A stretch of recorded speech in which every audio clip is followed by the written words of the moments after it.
You'd think he might have seen it a mile off.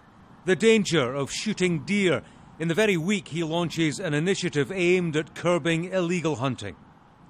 Prince William is a keen shooter, as these pictures demonstrate. This week he's reportedly been hunting deer and wild boar in Spain with his brother Prince Harry. This week of all weeks.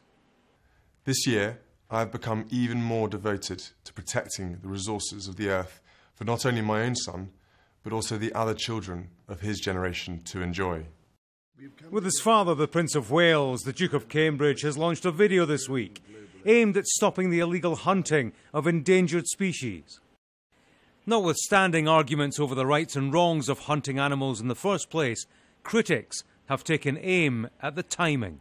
The British public is vastly opposed to hunting. We know that. We introduced a ban on fox hunting a few years ago. And it's really out of touch to suggest that it's okay to go and kill animals who are just living their lives. All they're interested in is raising their families. They're absolutely no different to the elephants and rhinos that Prince William is talking about protecting. So you can't justify that double standard to say that it's okay to go out and hunt and kill one species while we need to protect another.